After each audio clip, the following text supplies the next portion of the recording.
St. Petersburg, 1912. Tsar Nicholas Romanov, his wife Alexandra, and their son and heir Alexei in all their glory. Their 4 daughters, the Grand Duchesses Olga, Tatiana, Maria, and Anastasia.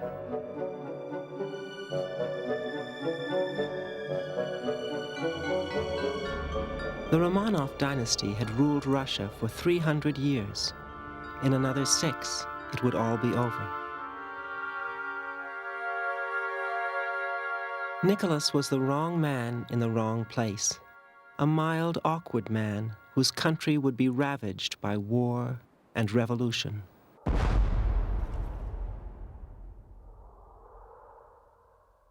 His wife was detested by her subjects, thought to be a spy and a fool under the spell of a depraved madman.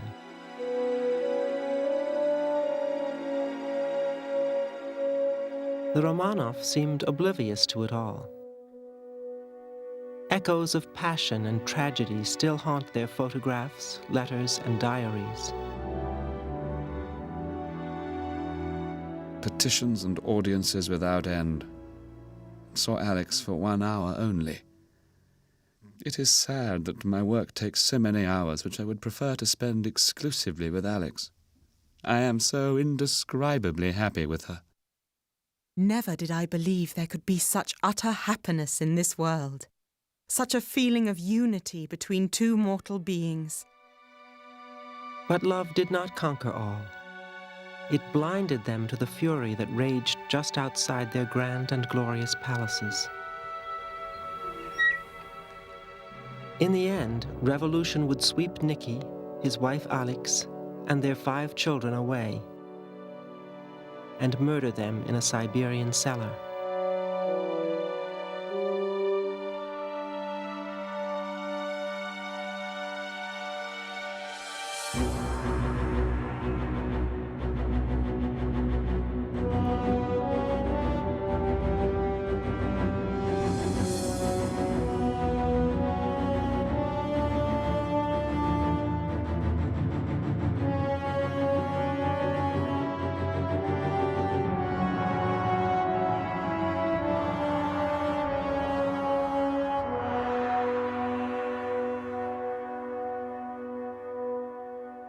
Nicholas's first encounter with assassination came when he was only 12. In March 1881, his grandfather, Tsar Alexander II, was returning to the Winter Palace when something was hurled at his carriage.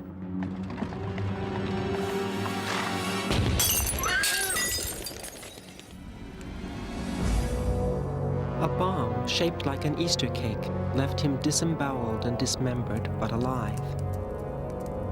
He was rushed home, where the imperial family gathered in haste. Nicky's cousin, the Grand Duke Alexander, wrote about the tragedy some time later. He was a terrifying sight. His right leg torn off, his left leg shattered, innumerable wounds all over his head and face. One eye was shut, the other expressionless. I clung to the arm of Nicky, deathly pale in his blue sailor's suit.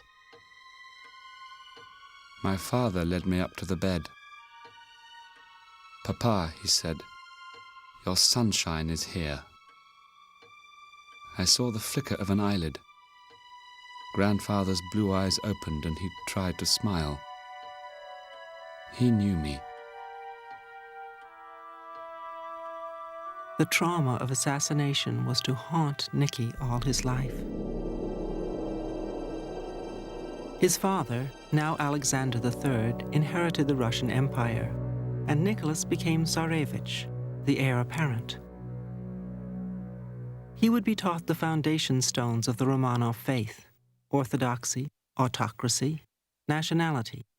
More simply, the Church, the Tsar, and Russia.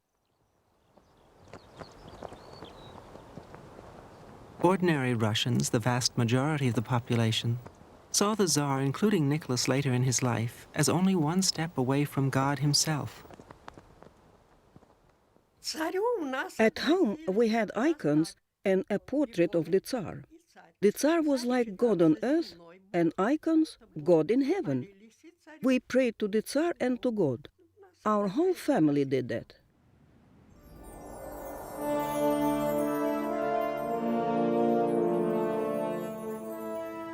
Nicholas believed so firmly in the Romanov edifice of autocracy that he would fail to see that its foundation stones were crumbling.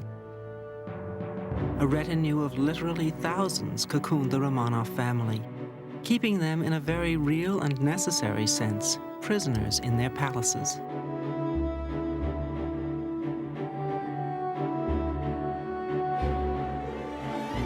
The Romanovs were an illustrious line which had ruled Russia since 1613. Peter the Great had founded the magnificent city of St. Petersburg in 1703 to be a window on the West. Another Romanov, Catherine the Great, had taken the dynasty to new heights of glory which rivaled those of any European clan.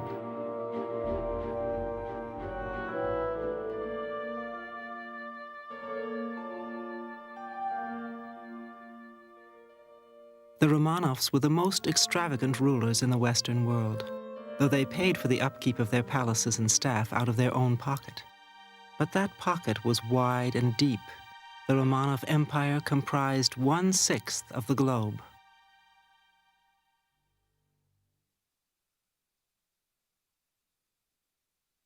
The Russia over which the Romanovs ruled seemed to have changed little over the centuries. But the old world and the new were beginning to pull apart.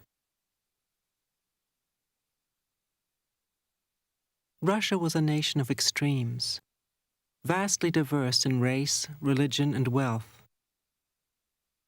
From the bottom of the social pyramid, the poor looked up at the rich, who made no excuses for their privileges.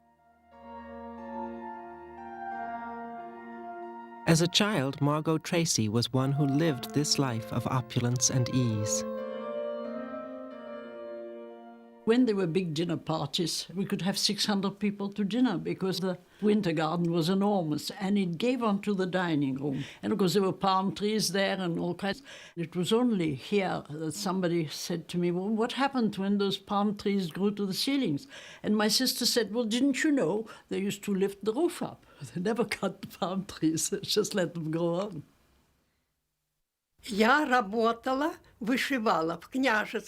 I worked doing embroidery in the houses of the nobility, of army generals, of wealthy people.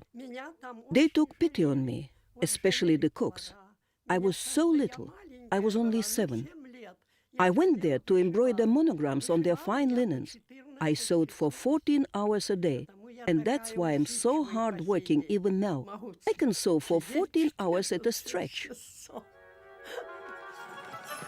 Such unquestioning industry, even from children, underpinned the aristocrats' certainty that their world would never change.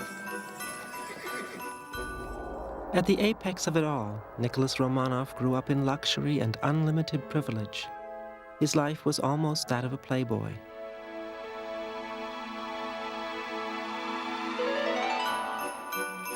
During the social season, from New Year to Lent, he attended as many as 20 glamorous events a month.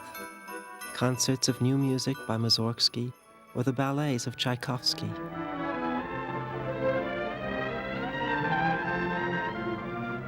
After the show, he and his young officer retinue might invite some of the actresses or ballerinas to supper. In this way, he met in the spring of 1890 Matilda Kaczynskaya. She was 17 and Nicholas 21. An affair blossomed, but was interrupted that fall when Nicholas's father sent him off on a 9-month world tour. The future Tsar visited Europe, Africa, and Asia, ending his trip in Japan. His close friend, the Prince of Greece, went with him and was called on to defend the unlucky Tsar.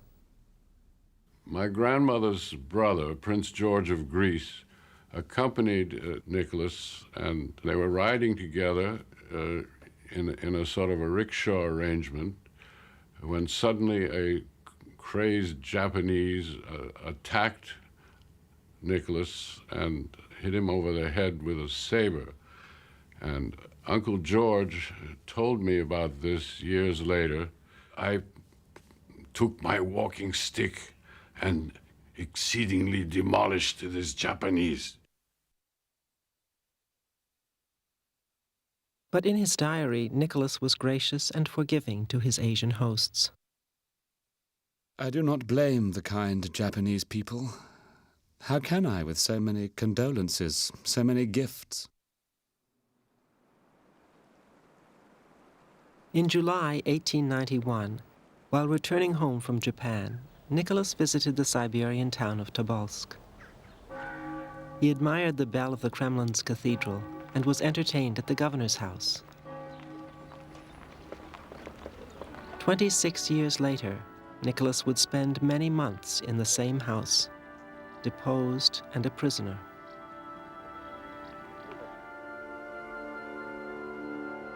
For generations, men like the governor of Tobolsk had oiled the wheels of the Tsarist system. In turn, the Tsars had always supported Russia's elite. But as the end of the 19th century neared, frustration and resentment at the Iron Rule were brewing in some of the younger members of the population.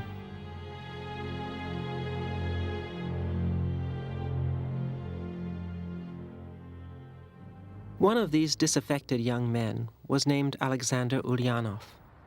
He was condemned to Schlüsselburg prison outside St. Petersburg for his attempted assassination of Tsar Alexander, Nicholas's father. In 1887, Ulyanov was hanged. He had grown up 2,000 miles away from the capital, in the town of Simbirsk. The high school he attended was fertile ground for budding young revolutionaries. The headmaster's son was Alexander Kerensky, who would play a key role in the still distant revolution. Ultimately, neither Alexander Kerensky nor Alexander Ulyanov were the most famous of Simbirsk High School's revolutionaries. Ulyanov had a younger brother who had impressed the headmaster. Very gifted, always neat and assiduous, Ulyanov received the gold medal as the most deserving pupil. Religion and discipline were the basis of his upbringing. He was taking his final exams just as his big brother was being hanged from the gallows. This young man would become known to Russia and the world as Vladimir Ilyich Lenin.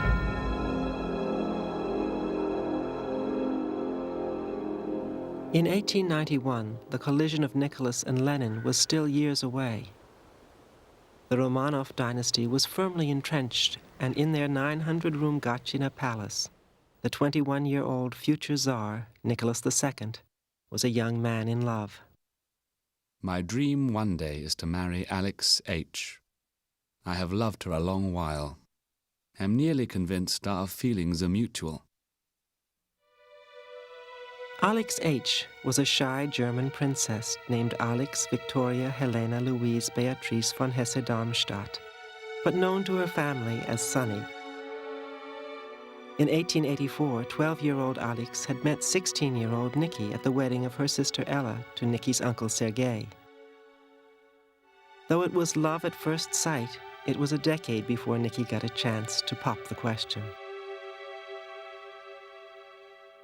They were in Germany, where much of Europe's closely related royalty, including Alix's grandmother, Queen Victoria, had gathered for yet another wedding. For 10 years, Nicholas was waiting for the right moment to make his official proposal to Alix. On the 8th of April, he draws 3 thick lines under the date.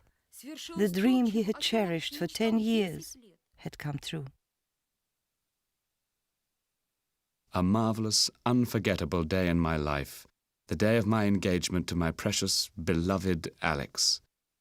Walked around the entire day in a haze, not fully conscious, actually, of what happened to me. But they were not together for long. She leaves for England, he returns to Russia. And from then on, letters without end. They wrote to each other every day. Here are Alexandra's letters. They're full of love, full of sweet, affectionate words. They call each other by tender little nicknames.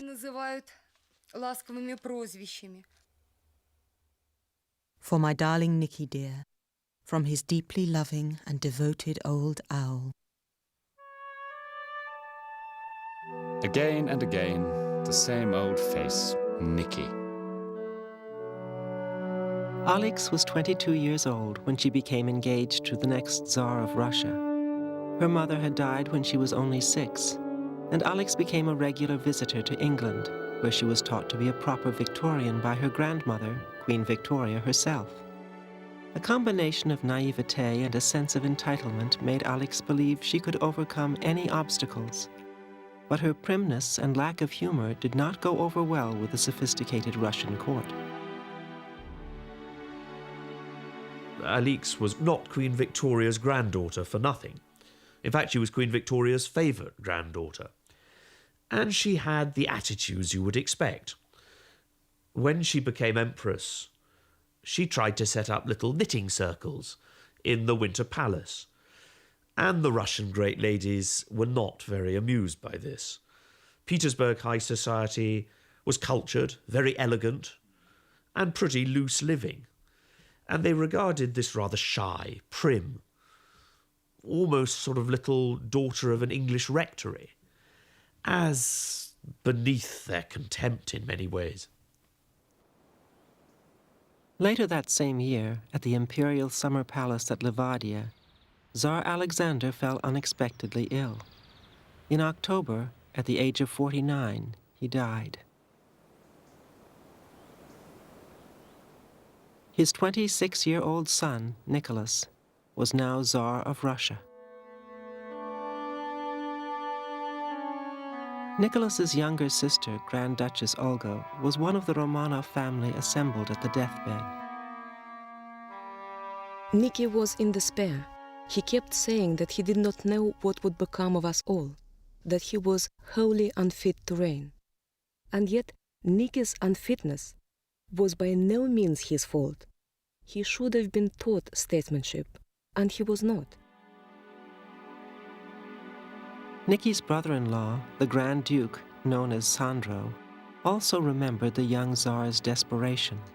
Nicky asked me, "Sandro, what am I going to do? What is going to happen to me, to you, to Alix, to Mother, to Russia? I'm not ready to be Tsar. I never wanted to become one."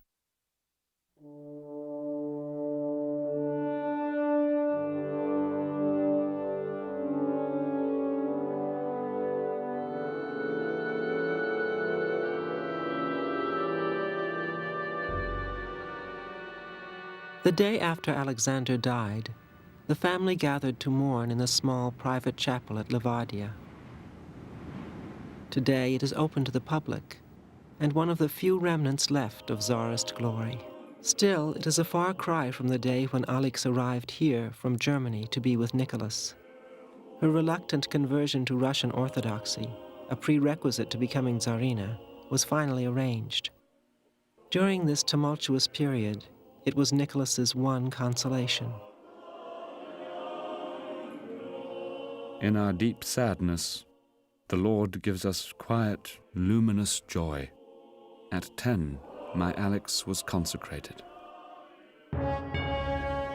And so, within 24 hours, Nicholas became Tsar Nicholas II, and Alix became officially his intended. A few weeks later, with relatively little ceremony, they were married.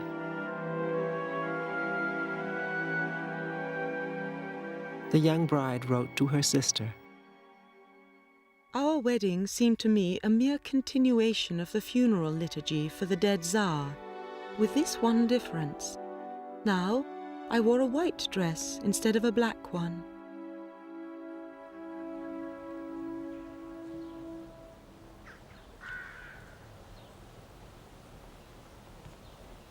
Nicholas and Alexandra chose the Alexander Palace at Tsarskoye Selo, Tsar's village, outside St. Petersburg as their new home. Within 3 months, Alix was pregnant. In the fall of 1895, she gave birth to a girl, Olga. If a daughter was a disappointment for the Tsar and Tsarina, they never expressed it. There was plenty of time for a son and heir. Their immediate preoccupation was the coronation ceremony, over a year in the planning and set for May 1896 in Moscow.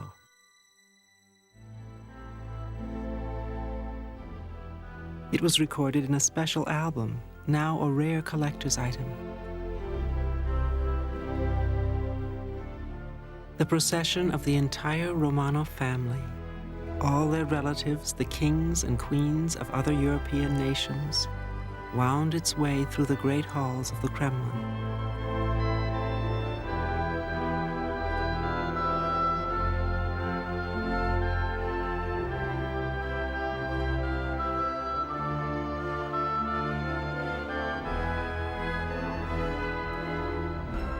As Nicholas and Alexandra descended the red staircase, they were captured on film, the first ever shot of a state occasion 100 years ago.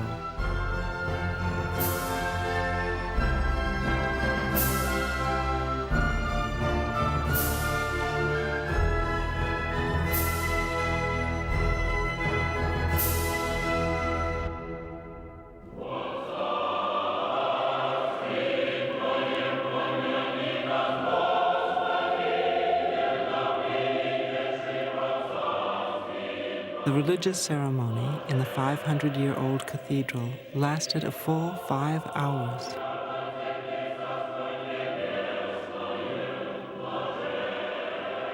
When it was all over, Alexandra would write to her sister, I was not at all tired by the ceremony, more elated by my mystic marriage to Russia. I am now truly Tsarina. At last, wearing the 9-pound imperial crown made for Catherine the Great, Nicholas emerged into the courtyard. Every bell in Moscow's hundreds of churches rang out for the latest and last of the Romanov Czars.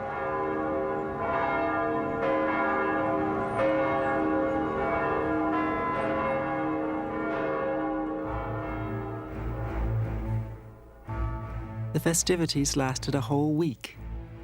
4 days after the coronation itself, the Tsar's munificence as Little Father was to be demonstrated to all with gifts of enameled mugs, food, and drink. On the 18th of May, 500,000 Russians from all over the land gathered at the chosen spot. Then something went wrong, which was to haunt Nicholas forever. The crowd that spent the night on Khodinka fields waiting for the food and mugs began to press on the structures, and there was a terrible crush. I have to record, with great sadness, that about 1,300 people were trampled.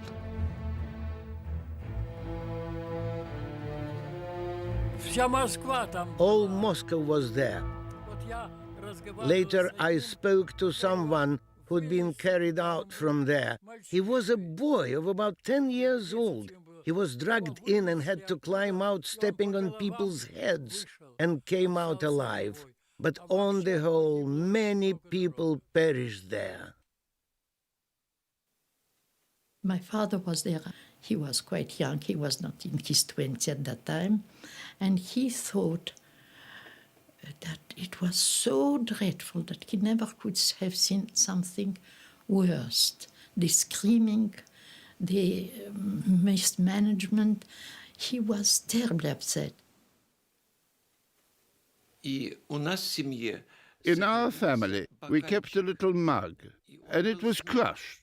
And when I was a child, I didn't understand why we held on to such a piece of useless junk.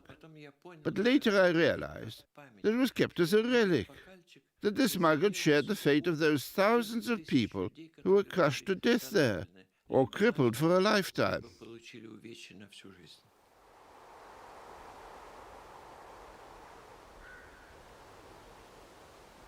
The catastrophe, commemorated in a Moscow cemetery, was in no way Nicholas's fault. But he, as the new Tsar, carried the blame for the terrible events of the 18th of May, 1896. And in the eyes of many Russians, his wife Alexandra was faring little better. Over the next 5 years, Alexandra would bear 3 more children. After Olga came Tatiana, Maria, and Anastasia. But still no boy, and so no heir to the Romanov throne.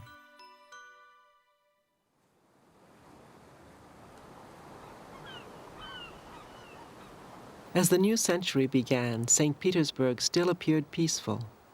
But radicals like Alexander Kerensky, now a student in the capital, were circling ever closer. It was Easter, and I was returning late at night, or rather in the morning, about 4 a.m. from the traditional midnight celebrations. I was walking home past the Winter Palace. Suddenly, I stopped involuntarily. On an overhanging balcony stood the young emperor, quite alone, deep in thought. A keen presentiment struck me. We should meet sometime. Somehow our paths would cross. Years later, it was Kerensky who had the Romanovs arrested and sent the family into exile. But he paled in comparison to that other revolutionary from his hometown.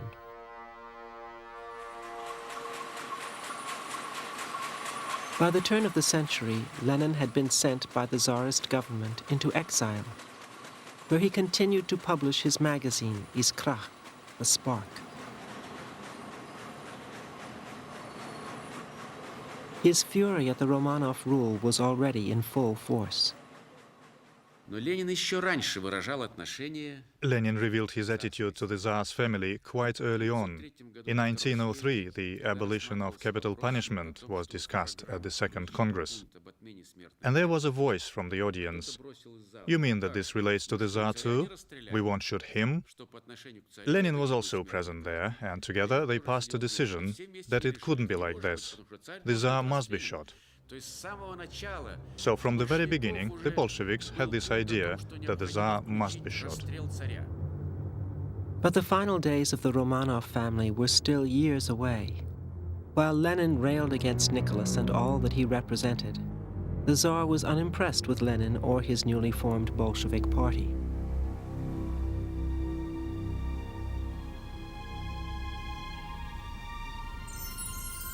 In January of 1903, the Russian aristocracy held yet another opulent ball in the Hermitage Theatre of the Winter Palace.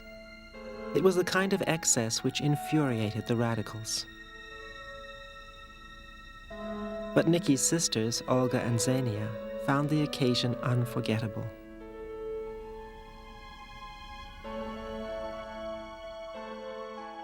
All of us appeared in 17th century court dress.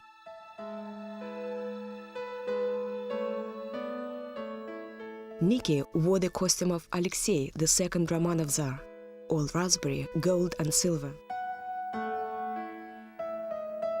Alix was just stunning. She wore a sarafan of gold brocade, and her earrings were so heavy that she could not bend her head. Xenia's husband Sandro, the Grand Duke Alexander, was less gracious. For at least one night, Nicky wanted to be back in the glorious past of our family, but he was obviously not sufficiently tall to do justice to his magnificent garb.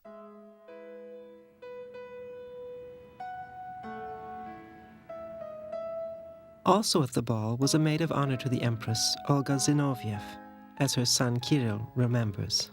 She always felt herself rather awkward in her presence, because she always said that the Empress seemed to feel awkward in the presence of her own maids of honor, or her ladies-in-waiting, or whatever it is. She did not feel quite at home with people and felt rather shy and used to be covered with sort of red blushes all the time. A recluse by nature, Alexandra became increasingly alienated from Russian society and obsessed with her family.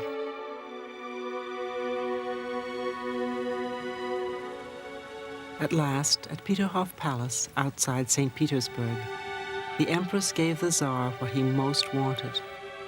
It was 4 years into the new century, and almost 10 since Nicholas and Alexandra were married.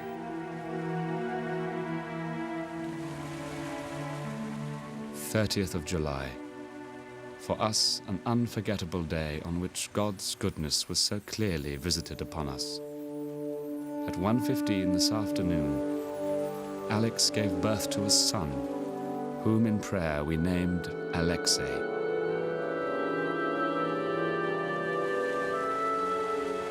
Soon, though, Nicholas's elation turned to ashes. 8th of September. Alix and I have been much worried. A hemorrhage began this morning without the slightest cause from the navel of our small Alexei.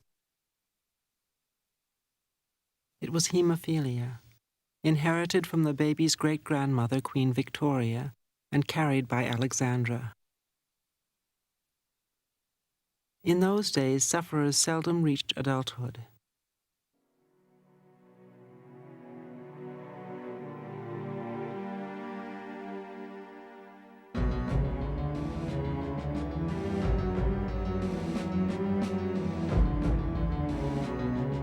On top of the family tragedy came political unrest. On what became known as Bloody Sunday, the 9th of January, 1905, a march of loyal but disgruntled workers set out for the Winter Palace to hand a petition to the Tsar. Such a demonstration was unprecedented in the Russia of the Romanovs. My mother was curious, and she and my father went there, but not with a demonstration. They were in the gardens nearby, and boys there were climbing trees to get a better view, to watch the demonstration.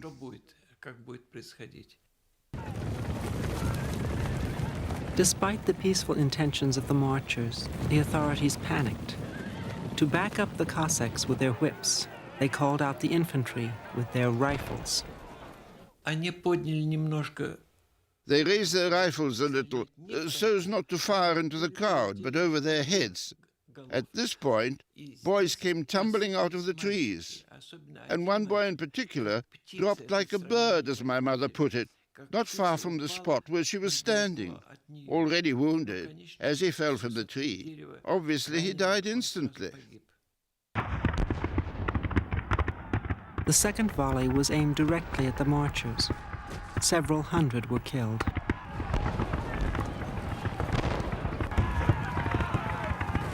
The radical press grabbed the opportunity to blacken the Tsar's name. On the 9th of January, or anyway, the very next day after Bloody Sunday, we in Odessa read in the newspapers that the Tsar was holding a ball in the Winter Palace. This was a rumor, and a false one.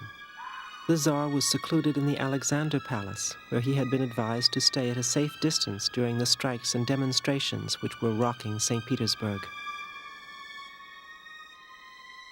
9th of January. A distressing day. The troops have been forced to fire in several parts of the city, and there are many killed and wounded. Lord, how painful and sad this is. But the damage was done.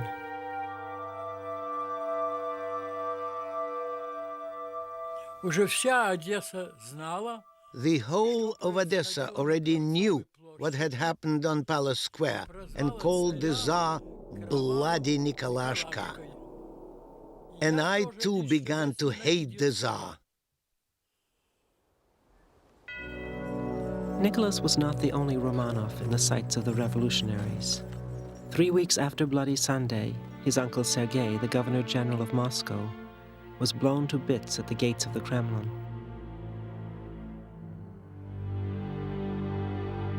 Sergei and Ella had spent much time with the Romanovs. In fact, it was at their wedding that Nicky and Alix had met.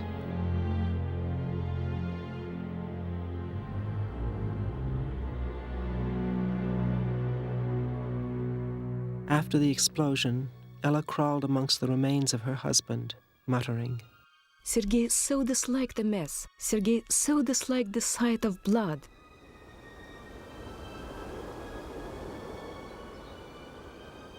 In her grief, Ella retreated from the world, building a convent and becoming its abbess.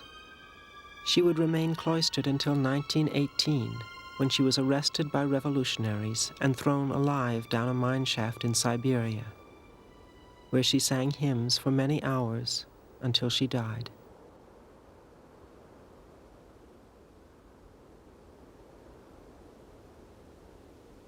In 1904, Nicholas had been drawn into a disastrous war with Japan. He dispatched his troops with his blessing, not that they knew where they were going or why. Japan, for us, was so far away that we had no notion of the existence of Japan, of such a land, of such an island, of such a nation.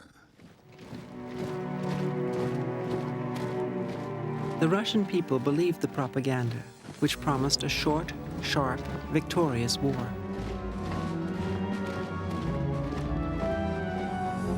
But the Japanese people believed their propaganda, which promised the same and proved to be right.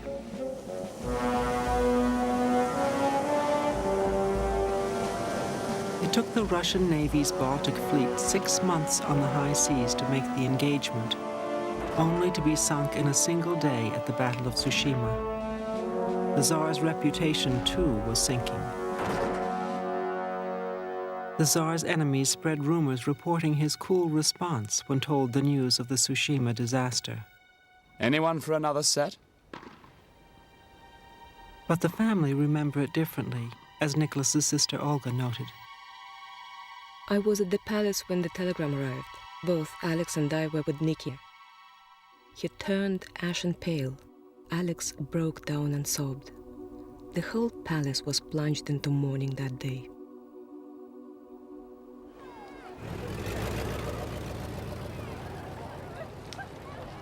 In Portsmouth, New Hampshire, in the summer of 1905, President Theodore Roosevelt hosted peace talks between Russia and Japan. The warring nations were financially exhausted by the conflict and desperate to find peace. In the end, the U.S. brokered a face-saving deal, with each giving the other territory.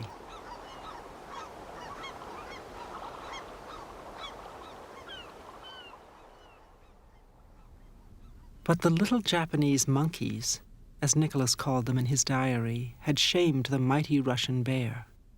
The Tsar's standing was diminished even more. Peace abroad had come, at a price. Peace at home would prove even more costly.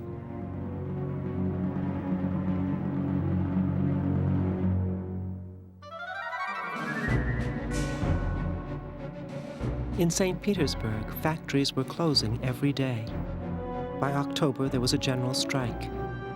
The attempted revolution of 1905 was underway, though it would not succeed.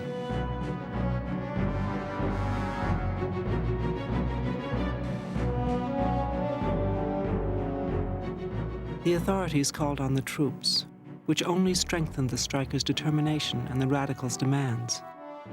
The Tsar's empire balanced on a knife edge.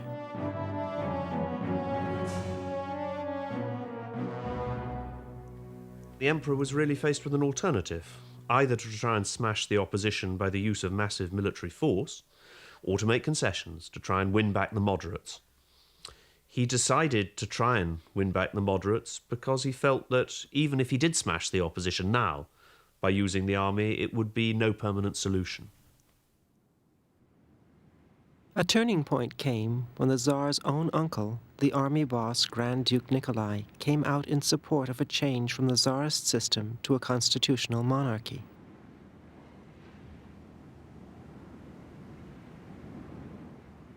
The idea of this constitutional manifesto came from the Tsar's chief minister, Sergei Witte, who recalled the Grand Duke's challenge. Grand Duke Nikolai took a revolver from his pocket and said, "You see this revolver? I will now go to the Tsar and entreat him to sign the manifesto and Count Witte's proposal. Either he signs, or in his presence I will blow my head off." Nicholas believed that granting a constitution was an abomination and would destroy the Russian Empire. But he had no alternative. Nicholas bowed to fate. It was here in the grand ballroom at Peterhof Palace that Nicholas signed away his sacred inheritance.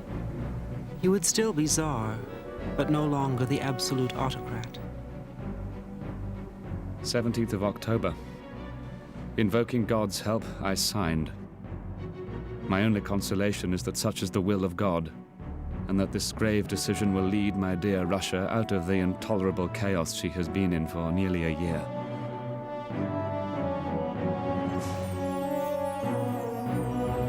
Reluctantly creating the first ever elected Russian parliament, or Duma, Nicholas believed he had bought time.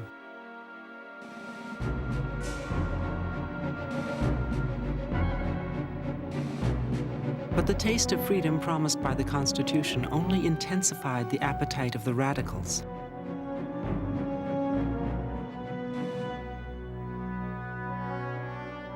At the beginning of 1906, Nicholas wrote to his mother. My own dear Mamma, how shameful it is to live through such a crisis in the eyes of the whole world. But this is God's will, and I must endure all troubles until the very end. Russia's hopes for stability lay in the constitution which Nicky so detested, and the parliament it created.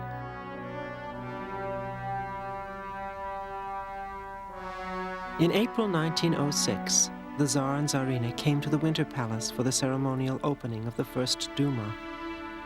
The procession wound its way up the formal Rastrelli staircase and entered the hall of St. George, where the humbled Nicholas forced himself to speak. May my fervent hopes be fulfilled, to see my people happy and to bequeath to my son a stronger, better, and more enlightened state.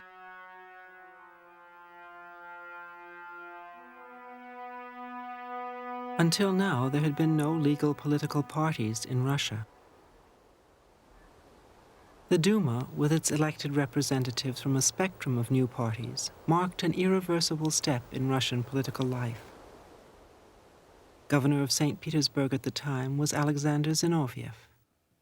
To my grandfather, of course, it did represent, if not a revolution, but at least a very radical change. The change from an autocracy to a constitutional or more or less constitutional regime. There was no way back into absolute autocracy. It was Russia's tomorrow, in a way.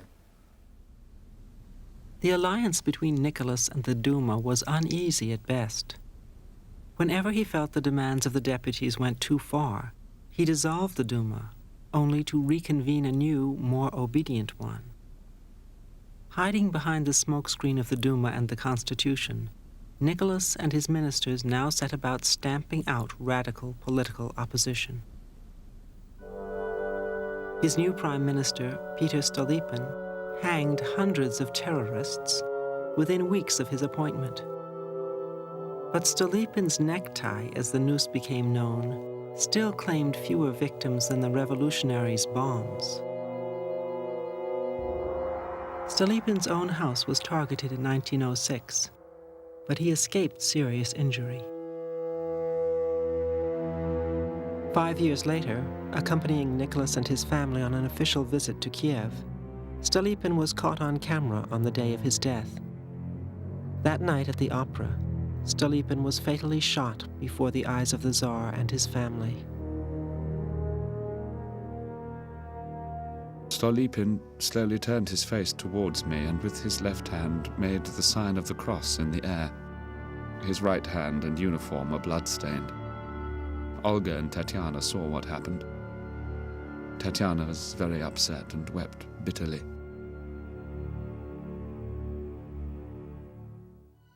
In the midst of Russia's chaos, the Grand Duchesses were growing up, though they took second place to the younger Alexei, who was the heir apparent. He always followed close behind his father, while his 4 older sisters brought up the rear, The Grand Duchesses could not, by law, inherit the throne. In the family, they were known collectively by the initial letters of their names: Olga, Tatiana, Maria, and Anastasia. Otma. Olga was by temperament closest to her father, honest and well-intentioned. But it was Tatiana who could wind Nicky round her little finger. Her sisters called her the governess. Maria was the most traditional, flirtatious, affectionate, and fond of children. Anastasia was impish and charming, always playing the fool. And young Alexei was the family's darling, and so it had to be admitted, just a little spoiled. Every summer, affairs of state permitting, Nicholas retreated with his beloved family to the Crimea. In the fall of 1911, the newly rebuilt palace at Livadia played host to a special ball in honor of Grand Duchess Olga's 16th birthday. Olga, in her first ball gown, wore her parents' birthday gifts: a necklace of 32 diamonds and pearls, and a matching diamond ring.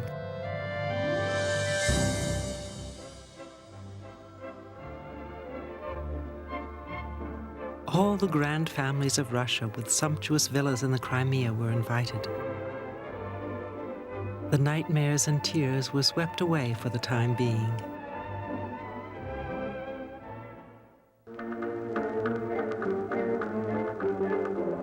The new miracle of movies caught the Russian popular imagination. The continuation of the Romanov line was there for all its subjects to see. It was a polished piece of publicity.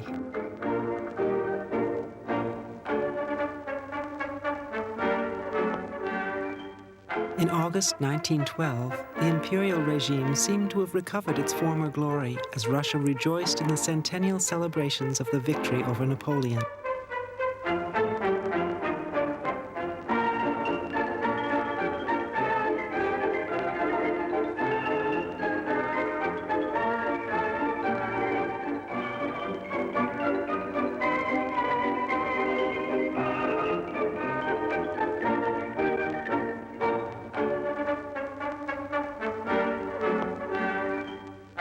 It was a time of peace and prosperity. Industrial production was rising, harvests were bountiful, and modernization and new technology were reaching out to all corners of the empire.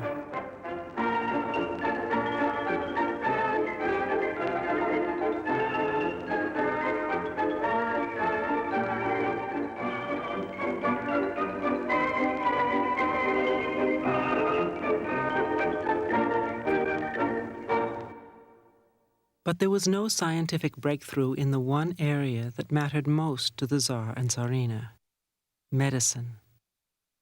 Alexei's hemophilia shadowed their every thought and action. And that summer of 1912 was to be the last time Alexei was still a normal, playful little boy. Soon, the debilitating nature of the heir's illness could no longer be kept secret. The dynasty had a fatal flaw. For Nicholas and Alexandra, it seemed ever more apparent that Alexei's survival and the very salvation of Romanov rule lay in the hands of one man, Rasputin. The cure was to prove as deadly as the disease.